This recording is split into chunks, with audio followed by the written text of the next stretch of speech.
Nu, Robčik, pastāsti, ko tu no LED akcijām šitam džipam esi vispār uzstādījis? Pajautā, ko es neesmu uzstādījis no LED akcijām. No. Viss ir. Tā, kur ir priekšā optibīmi ir uzstādīti. Tās priekšā. Šitas ir, parādīsim uzreiz galvenā vadības sistēma, kas ir attālināta ar pultu, pēc tam slēgāt visu.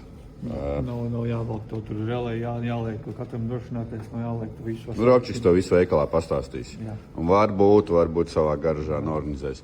Tālāk tur ir optibīmi niknie 4, 3. Pūri. Jā, tad ir strandiņi. Strandiņa, viņam smuks gabarīts ir. Tad ir gar sāniem. Un strandiņi bišķi pagriez tā kā sāniem, ka brauc pa mežu foršu. Tad gar sāniem ir optibīmi.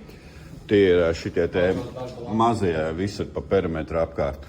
Šitiem ar starp citu foršu oranžu vai balts gabarīts viņiem visiem slēdās. Praktiski visām lampām ir baltiem.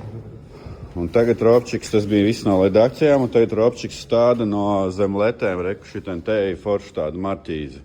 Viņa izvalkās visai mašīnai apkārt, gribat iekomentēt, kaut kad izvilksim, parādīsim gan uz priekšu, gan uz aizmuguru. Tā kā lietas sargi sanāk kaut kāda tā kā. Visu šito daļu visu nosaka. Līdz aizmuguru. Kaut kādi 2 metri, man liekas, tur bija 1,90 m. Šis ir tālu, jā, sanāk, kur aizbrauc kaut kādā pasākumā, kur līst lietas, izlaid ārā. Diezgan viegli izlaist, nav nekas ļoti viegli uztaisīt, viss kājas regulējās uz ātro, ir atsaites reiz jāuzliek un iekšā vēl LED lampas ir pa perimetru.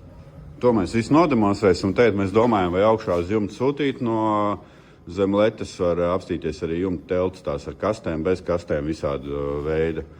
Par to mēs jau štupojam. Nezinu, iekšā laikam nekas nav no leva apgaismājuma, mums beigas salikts. Tur vēl pagaidām nav piesmietis, viss nav nekāda lustra iekarināta. Gan iekarināts, mums šādi kristāli iekšā pa visu.